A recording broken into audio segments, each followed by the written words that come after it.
up, y'all? Thanks so much for clicking on the video. My name is Leah, and let's recap and review Real Housewives of Beverly Hills. This is season 12. I don't know the episode number, but I definitely know this is part 2 of the reunion. I got my cherry wine, so I'm ready to go. So let's go. Before we get into the review, let's get a little spicy, just a little. So we're going to be talking about this fake feud that is probably going to play out in season 13 with Erica and Dorit, because I really think it's fake. But it says Erica says she thinks Dorit and PK are the next housewives couple to divorce. So this was like, I guess, a question that was asked of Erica, like, oh, what's going to be next for season 13, or what do you think? And this is what Dorit had to say underneath the post. She said, misery loves company. What else can Jay say? Our friends, those that truly know us, know what we have and who we are. Then PK responded by saying, Erica Jane thought her husband was innocent. She thought the ankle is more important than the brain. She thought she should keep the earrings. Now she thinks Dorit and I are next to slip up. Here's a quick bit of management advice. Stop thinking. I said, ooh. PK know how to wrap people up. I ain't even gonna lie. PK be knowing how to wrap the people up. So then Erica responded by saying, she said, when did you get so sensitive? You know damn well I was joking. So I'm ready. Like I said, I already think this feud is fake. I think this feud is fake. But if it's going to give us something for season 13, I'm down for it. I'm down. So let me know your thoughts. So let's get into this review. Okay, y'all, so the episode opens up and it picks up where we left off, where we have Garcelle and Diana still having their segment. And Garcelle is telling Diana, like, girl, stop talking about me, stop mentioning me. Like, I don't mention you, so why do you constantly mention me? Like, leave me alone. Leave me alone. And she's just like, yeah, I don't want to talk about it no more. Garcelle's just like, yeah, I want to end this. There's nothing more that I want to say to her. Like, I'm done. And I said, okay. So then they talk about not Garcelle, Diana chimes in talking about, well, like, y'all called me evil. And because, this is when Andy asked Garcelle, well, like, what did she say about you? And Garcelle's like, I don't even want to go there with her. I don't even want to talk to her no more. And then Diana chimes in. She was like, well, you guys called me evil and da-da-da-da-da-da-da. And then they do a flashback to when it was the after show. And Garcelle called Diana evil after they showed the clip of Diana calling Sutton to see you next Tuesday when they were in Aspen. And Garcelle's like, I called you evil by the way you were treating her. So then Diana tries to muster some type of tears, but her face is stuck. So ain't nothing coming out. And I'm looking at Diana. I was like, oh, so now we really about to cry? We really about to cry? And they have the conversation. So then Diana asked, like, no, Andy's like, do you have anything to say to Diana, to Sutton? And Sutton is like, I know where we stand. I don't really have nothing to say towards her. Like, I'm good. She probably good because we know where we are. And I said, come on, Sutton. Don't you apologize to her. She don't deserve it.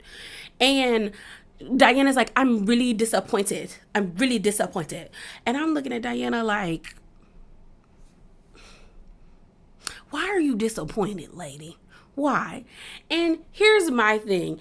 The cast was trying to say, like, which is worse, someone calling you evil or someone calling you a see you next Tuesday. To me, it wouldn't bother me, but I know in, the Ivory community, that's different. Like, the C word will get hands laid upon you. Like, I know for white women, like, you call a white woman to see you next Tuesday, square up, cause she gonna try to fight.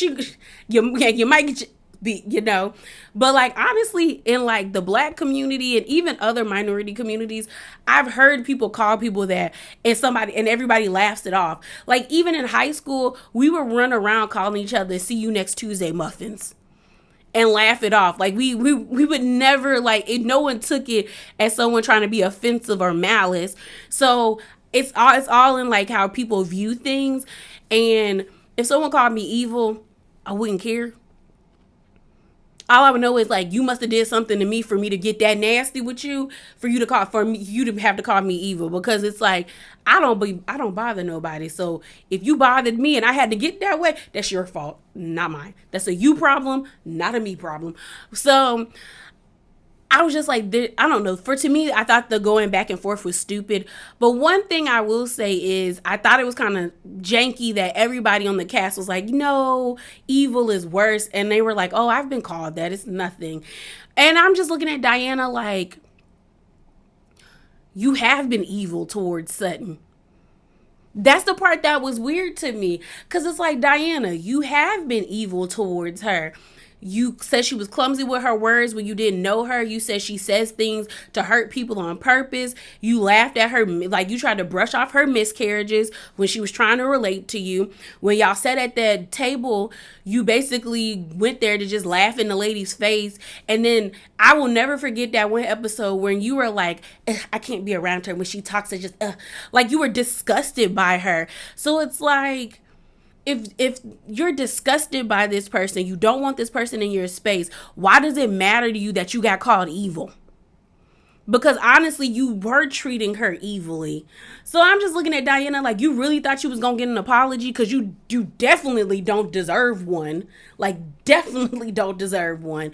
And I was proud of Sutton for not apologizing, because it's like, she doesn't deserve it. Like, Sutton has apologized to her, like, I think 2 or 3 times this whole entire season. And at this point, you gets no more. You gets no more, okay? You should have took the 3 or the 2 you got before. Keep that in your pocket, because you gets no more.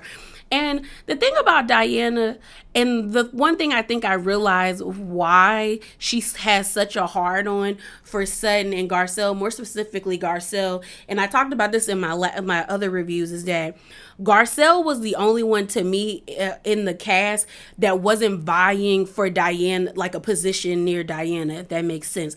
Like, she wasn't trying to be her friend the way Sutton was, or Kyle, or Erica, or Lisa, because Crystal already knew her. She like, Garcelle was like, hey, we can hang out, we can chill, but I'm not about to chase you. Everybody else was trying to chase Diana. Garcelle didn't do that. On top of the fact that Sutton and Garcelle turned out to be the fan favorites, that really, like, I think that messed with Diana, because I remember when Diana stepped on the scene at Harry Hamlin's birthday party. I think that was like episode 2 or 3. She really thought, she came in there with this air like, oh, I'm that girl. She really thought she was gonna come up into this season and just break up the scene, and she didn't. She honestly caused a lot of the people in the fandom to not like her, and I think that's what bothers her, because when I did, I do my little spicy corners, before the episode, and oftentimes when I would read her exchanges on social media, or her post about the ladies on social media, more specifically Garcelle, she always was like, oh, you guys aren't gonna do anything because she's the fan favorite. Oh, so the fan favorite can do this and the fan favorite can do that. I think Diana thought she was gonna be the fan favorite or one of the main girls, and she found out like, no girl, no girl, no girl, you didn't even make the roster. You didn't even make the roster. And I think that is what irks Diana, because Diana's like, I'm what Beverly Hills is supposed to be. Like, I'm rich, I have a tumultuous past, with that book and things like that. Like, I came from I had like a divorce from a rich husband. I got like I don't even know what that little boy is, her. I need to stop calling, because he's older than me. I need to stop disrespecting that man. But, I got my boy toy here. I got 3 kids. Like, I am what Beverly Hills is supposed to be. And it's like, technically on paper, you are. On paper, Diana's supposed to hit. But in reality, girl, you washed. like, that's just what it is. You're washed. That's just what it is. So they then get on the conversation of the whole lawsuit thing. And y'all, this is just my head canon. This is just my head canon. I still allegedly, I'm put allegedly in there. I still allegedly think Diana did that. I ain't gonna lie. Because it doesn't make sense that out of everybody on this cast, because Garcelle did say she felt like somebody on the cast probably did it, that Diana would be the one that's like, I'm gonna use my privilege, to do this lawsuit. And it's like, why haven't we found out by now, Diana? Was it getting too close to you? That's what I'm feeling, y'all. This is all alleged. Like I said, this is my head canon, my own theory, my own head canon, because I'm just kind of like, why are you trying to like, figure out who did that and stuff like that, when I'm like, it's the issue is we haven't found out who it is. And this seems like this lawsuit was started when the season was still going. The season is no longer going on, and we have yet to have someone say like, oh, this person did this and this person did that. So this leads me to believe that either you was close to it, like you paid somebody to do it and you was getting real close and they was going to out you allegedly, or this was probably like a fan that did this and took it too far. But either way, I don't know, y'all. I still got my good eye on Diana. So they end the segment and everybody dispersed. You got Erica and Lisa talking in their room, and they're basically kind of like upset that Garcelle thought that they thought that somebody on the cast would do that, and they felt like, well, all our kids get death threats and things of that nature. Why would we do that to someone else's kid?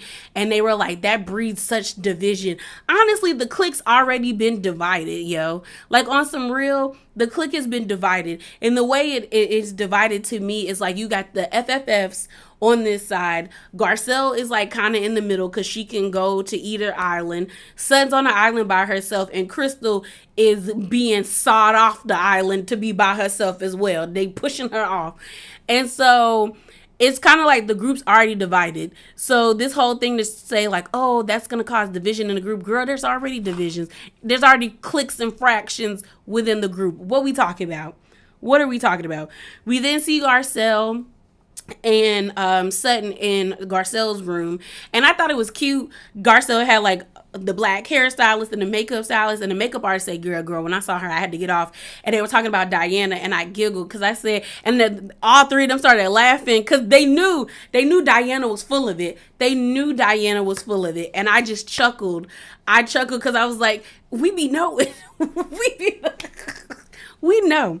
But Sutton was just giving Garcelle a pep talk, saying, you did really well, talking about the Jack situation. And, we gonna keep it moving. I got your back. We gonna do this. I got your back. So let's move on to the next segment. Okay, y'all. So the next part of the reunion, they do a segment on Kyle. Didn't really care. They talked about how, people been speculating that they be Mauricio, Dorit, Kyle, and PK be swinging partners. They be swingers. They denied it. They laughed it off. Excuse me. Erica brings up like some cute little story about how she saw PK before he met Dorit, and how PK thought that her and her friends were porn stars. I guess they were like somewhere in like Berlin or Beijing. They said it was like the World Series. We then have Garcelle's segment. They talk about her getting a Birkin. I need Garcelle to stop acting like she's so poor, because she's not. I get it. But even if you are, stop doing that. Like, you're on Real Housewives. You're not on Real Housewives to be frugal. You're on Real Housewives to be chic and show us your wealth. So stop, girl. They then talk about, her beach home, and then they get on her memoirs, her book. And in the book, Andy asked about the whole Bill Cosby segment. She called that segment, in the title of that chapter in her book, Follow Your Gut. She said she got offered a part on the show, the Cosby Show. He told her agent or somebody like, oh, he wanted to run lines with her or teach her how to be a better actor. She went over to his place. She, sipped something and like he gave her something to drink. She didn't feel comfortable. She sipped it. She just immediately fell off. And so she bolted out of there. She was 18 years old. So she was like, that's why I call that segment Follow Your Gut, which is true. Follow your gut. That's the universe. Okay. They then get on the whole portion about how Erica threw the book in the trash. threw her book in the trash because she didn't like the fact that Garcelle used the clip in this trailer of when she told Erica, I don't have to make you look bad, you make yourself look bad. And I also saw Garcelle, and I talked about this on the drama video, where she was talking about Erica doing her press tours, like jokingly saying, like, I thought you didn't care. So I don't understand why she got so mad about it and threw the book in the trash. I thought you didn't care, like, about anything like that. So Erica's whole thing was like, well, she tried to shade me by using that clip. And so I said, you know what? I'm going to we're going to put the book in the trash. But then we end up finding out that it wasn't Erica who put the book in the trash. The picture was actually from Lisa Rinna. Lisa Rinna threw the book in the trash because she found out that Amelia's eating disorder was referenced in Garcelle's book. And I'll read the excerpts for you in a minute. But like, Lisa felt like, why is my child in your book? So she threw it in the trash. She sent that video to her friends in her group chat with the FFFs. And then Erica took that video, posted it online, and she said, I know Garcelle doesn't follow me. Oh, no, what she said? She said, at Garcelle, even though you unfollowed me, I'm sure you'll see this. And that's what I did. Erica's like, that's just what I did. And so the excerpt that had Lisa Rinna all up in arms was this. It says, one dust up came when I simply asked Lisa Rinna, whom I have known for years, if she thought that dancing in her underwear on social media had an effect on her daughter's struggle with eating. And Garcelle said, I was met with a lawyer because Lisa, I guess, sent a lawyer to Garcelle's agent or book agency or whatever. And Garcelle's like, what can we do? So they took the excerpt or that portion of the book out. They re-recorded the audio because there is an audio version of the book. And that's what they released. And Lisa was like, yeah, we good. We cool. So I didn't like how Andy was kikiing with them. I'm like, you're supposed to be not impartial. You're not supposed to be kikiing with Lisa and Erica, because they were laughing about the recycling, because Erica said that's the most she got about it. People were really dragging me about the recycling. And Lisa was like, no, we do recycle. We switched up how we do it. We do recycle. And you could tell that Garcelle was annoyed about that. But here's my thing, y'all. I'm not mad at Erica or Lisa. I'm not. Well, more so not with more so with Erica. Lisa, it wasn't that deep. Once you read the excerpt, you could clearly tell the lady was retelling the story of what happened on the show. And it happened on the show 2 years ago. So it doesn't make sense why you got in your feelings for that. That doesn't make sense to me. But for Erica, I don't mind Erica doing what she did because Garcelle started it. You have to start from the beginning. You were using a clip where you basically read the lady. You got her where you said, I don't have to make you look bad, Erica. You make yourself look bad. And the caption was Garcelle said this, you know how else you can look bad all on your own by not pre-ordering your copy of Love Me As I Am before it comes out on Tuesday. Get yours. And then she had the link to the book. So it's kind of you started it. You did that. So she came back at you. Now I understand Garcelle's feelings being hurt. Girl, why would you throw a book in the trash that is about me, that is about struggles and things like that I went through. But I'm kind of looking at Garcelle why would you use that clip to promote your book? Girl, you can't do that. You can't do that. You can't do that. You can't. I do think Lisa Rinna, it was overkill. It was definitely overkill. Girl, donate the book. You ain't have to throw it in the trash. And in some ways, it helped promote Garcelle's book even further because it brought drama to it. But I was just girl, I didn't understand when people were like, oh my God, what they did was so wrong. And don't get me wrong, I thought it was childish and I thought it was wrong. I did the drama video about it. And I probably remember being yeah, that was a bit much. Girl, it's not that serious. But hearing it from Erica being well, you did that, so I did this. If we gonna play in the mud, if you gonna start playing in the mud, we gonna play in the mud. I'm not about to be that mad at Erica, cause girl, you started it. You started it. So it is what it is. Like I said, the only thing I didn't like was that Andy was kikiing with them when I'm like, you're supposed to be impartial. Like, as a host, that's what you're supposed to do.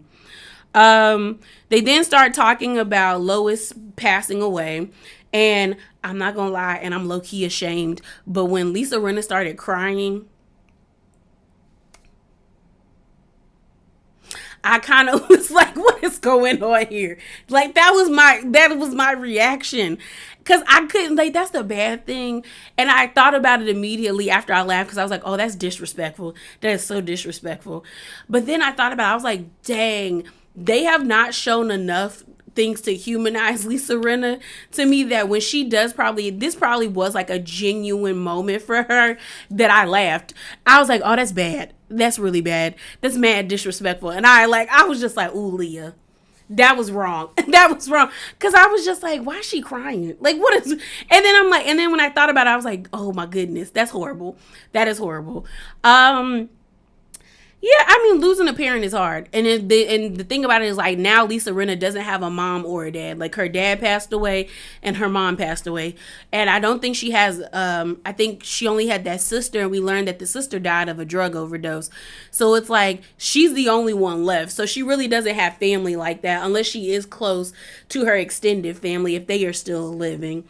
But it was a lot. That was a lot. But the other part about this that I was really proud was Sutton. When Sutton was real straight with Lisa Rinna and was like, no, you owe me an apology. I called you when your mom was in hospice to see how you were doing regularly, and you yelled at me a lot. You were very disrespectful. And I was like, when Sutton said she was still contacting Lisa while her mom was in hospice, and as someone who has recently dealt with a family member in hospice, I was like, oh, that's trash. That's so trash, bro. Because she didn't have to contact you. And for you to take out all that anger and frustration, because that's what Lisa keeps saying that it is. But I honestly think that it could be a combination of both, because like two things can coexist at the same time. I think Lisa Rinna liked messing with Sutton because she felt like Sutton was an easy target, and like she wasn't going to get that much pushback, as well as she was still upset and holding a grudge about Sutton out, and that her and Harry really ain't never paid for them tickets to go to the ball. And I also can't think that it was probably grief, because I have known people to be very angry with dealing with grief. Like, they're just mad that it happened and it's hard for them to accept it. But I'm more so believing the fact that it was coming way more from the fact that Lisa Rinna was holding a grudge, that Sutton made her look stupid and made her look foolish with Watch What Happens Live, saying that, like, Lisa ain't never thanked me for paying for them seats. So I don't know why she mad at my friend. And then when Sutton said, you really came at me like you were beating the horse to death. Like, you turned me into glue. And then Dorit sitting there like, what does that mean? I was like, girl, you're not that foreign that you don't know where glue comes from. I was just looking at Dorit like, girl, shut up. Like Dorit was annoying this episode. She really was. Like, last episode, I was living when she clocked Crystal. When she clocked Crystal, I was like, come on, Dorit. But like, she was acting real ditzy this episode, this part of the reunion, where I was like, Dorit, ma'am. So we then get on to the Kyle segment with Sutton, where Sutton was like, no, like they were talking about how she was pushing Sutton when everyone got real pissed at her. And we found out that thing that looked like a bruise on Sutton's shoulder was actually like makeup. And Kyle was like, I touch everybody. Like, even I touch Garcelle. And Sutton was like, yeah, but you was really pushy. And all Kyle could do was apologize, because it was like, you also questioned if she had 2 miscarriages. And Kyle knew she was wrong, and that's why she apologized, because she had to. Like, if she didn't apologize, she would look even more worse for that situation. So all she could do was apologize. So let's move on to the next segment. So the next segment we had was talking about how Lisa Rinna is a disaster on the internet. And more specifically, this post that got the people in their feelings where she said, "We fight on our show. If we fight with Garcelle, we are all of a sudden called racist. That's BS. I will not accept that. I will express myself when and how I want, and I'm not afraid of any of you hoes."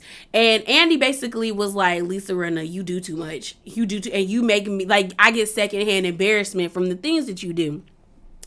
Now, people were upset because, the way Andy came at Candace about being a disaster on the internet, and then he kind of just took it easy on Lisa Rinna. He did, to the point where Lisa Rinna was like threatened, like told, like kind of threatening Andy to put her on pause, and she was like, "Put me on pause, put me on pause." I said, "Girl, you better shut up, for you do get put on pause."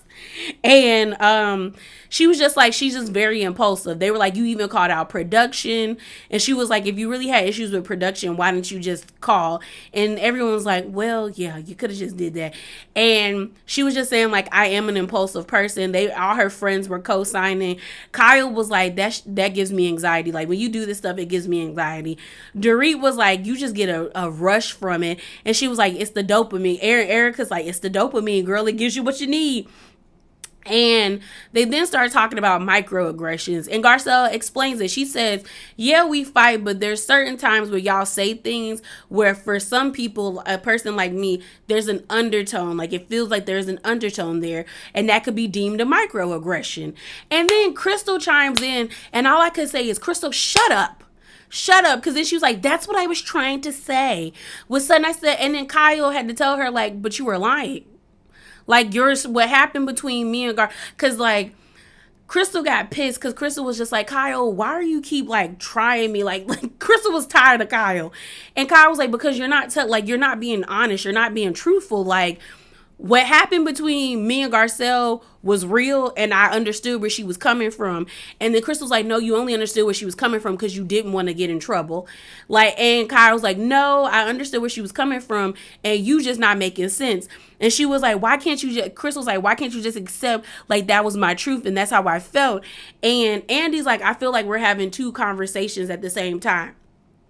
You're talking about your feelings, and she's talking about the dark comment."